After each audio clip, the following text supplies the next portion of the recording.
vetes.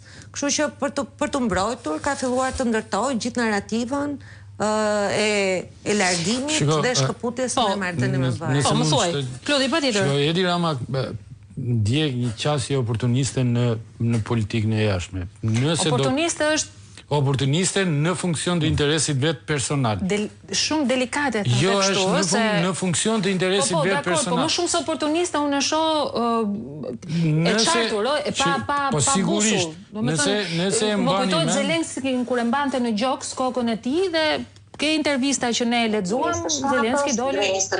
Nëse e mbani mend, para gjatë fushatës elektorale, ky ishte pro-europian i madh sepse nuk kishte akses me Amerikën dhe thoshte busulla jon do jetë Bashkimi Evropian.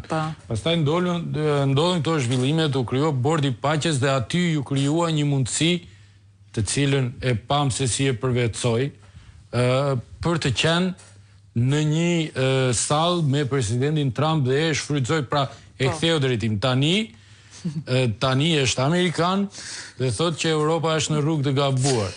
Më tutje pastaj bën nga këto mufkat me kinez, pra është thjesht një linjë politike e cila nuk ka fare interesin publik në themel, po thjesht ndjek interesat dhe, po themi,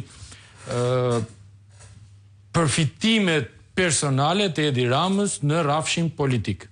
Po, dakord, po Rama për shembull arrin deri këtu, pra me këtë lehtësi me cilën ai flet, nuk ishte kaq e lehtë me gazetaren franceze, për atë që është frankofon, mund ta dëgjoj intervistën, duhet ta dëgjosh edhe në gjuhën franceze për të kuptuar të gjithë nuancat e një përballje shumë të fortë nga ana e gazetares franceze.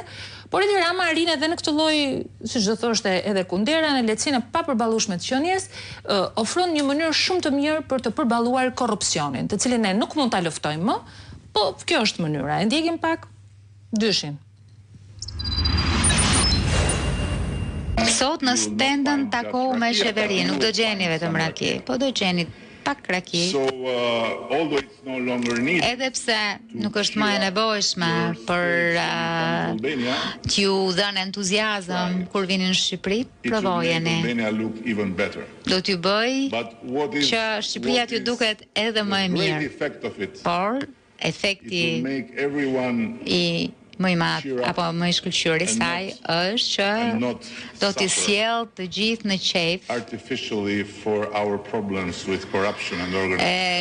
të mos vuajnë artificialisht për këtë problemin tonë, për korrupsionin dhe krimin organizuar.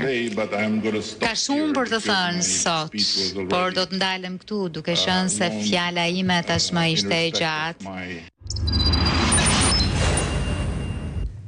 E kuptove që të kemi efikasitet dhe për prodhimin vendas Made in Albania që është rakia, po ka dhe një efekt shumë të mirë dhe është produktive dhe për të harruar korrupsion. Për te atyre batutave bajate që bën kryeministri, unë mendoj që pjesa më e rëndësishme e asaj që ai deklaron është fakti që në një farë mënyrë ai pohon që ka një problem shumë të theksuar që vjen nga Europa për nivelin e korrupsionit dhe krimin organizuar në Shqipëri.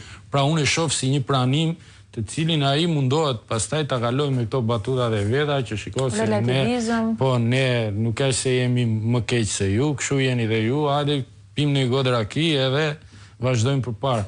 Por fakti që detyrohet ta pranoj tregon ato që ne kemi dyshuar dhe i kemi thënë gjithkohë, pra që nga Bashkimi Evropian ka shqetësime serioze për nivelin e korrupsionit dhe pleksjen e krimit apo shkrirjen e krimit me shtetin, të cilat ne i kemi parë qoftë në fakte publike, qoftë në dosjet e SPAK, dhe tani kryeministri është vënë me shpatlla pas muri ta pranoj, që dhe i duhet ta pranoj si fakt, por mundohet ta kaloj me këtë stilin.